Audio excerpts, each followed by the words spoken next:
So guys, my daughter has just gone. I've just dropped her off to Cornwall.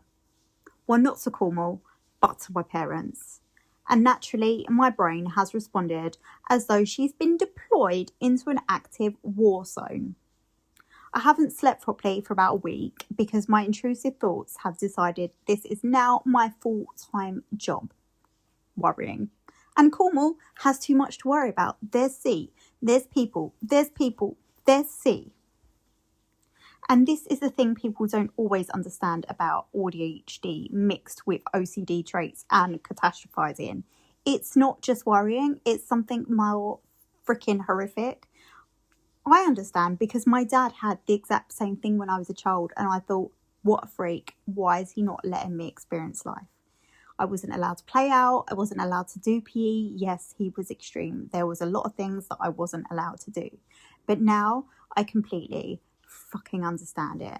And I love him even more than I did before because I feel like he tried to protect me in the best way how. And I know how painful it is and how difficult it is to have them intrusive thoughts. So he's obviously been having them about me. Well, I'm not sure he has them anymore for the last 40 years. So I deeply sympathise with my dad. It's a lot to carry, and especially when you have it for more than one person in your life. And honestly, my brain is crazy. It creates a Netflix documentary about the worst possible outcome of anything. And then it's also forced me to watch it every day since my mum asked for permission to take her to Cornwall. It's forced me to play it every day at 3 a.m.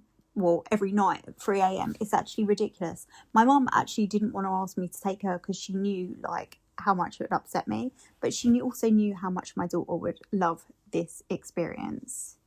But honestly, my nervous system every night has been like, hi, Ellie, lovely morning, lovely evening.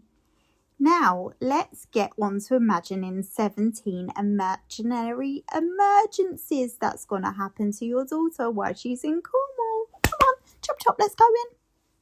Cornwall isn't the Hunger Games, but in my head, it's the Hunger Games. She's with people, she's safe, my dad's there, which gives me huge relief because I know that he will watch like a hawk. But still, no one parents like me.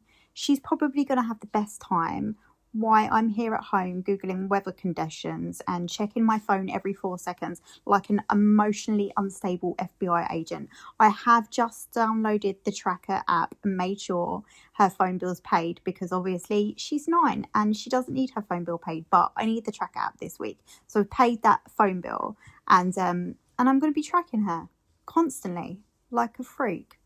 But this is what intrusive thoughts do. And I think because she's my last child, my other 3 are all grown up, flown the nest adults.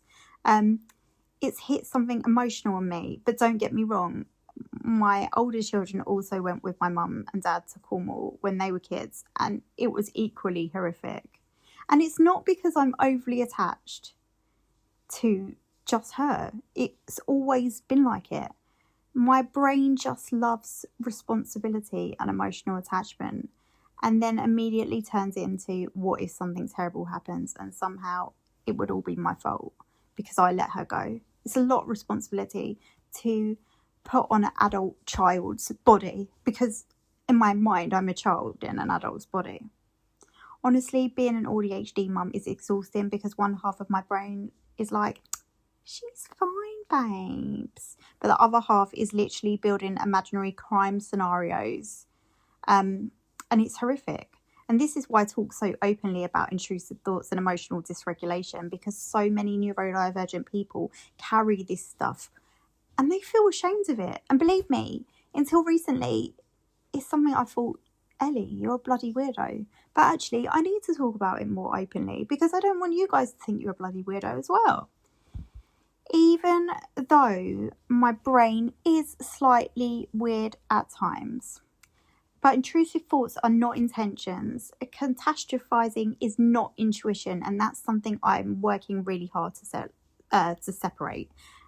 And anxiety is not prophecy. At times I thought, I've got an intuition and I'm going to run with it. All my children are going to die, so I must go to their school and rescue them at this exact moment in time. Believe me, true story has happened various times throughout the years. Even though my brain would very much like an award for most creative disaster scenario, I'm not going to get it, and there's no rewards. So this week, I'm basically going to need emotional support, distractions, snacks if I can bring myself to eat, reassurance, probably a weighted blanket, and somebody to confiscate my ability to overthink after 10 p.m. Pray for me, guys. Pray for me. It'll be all right, I'm sure. I'm off to check the tracker. Phew.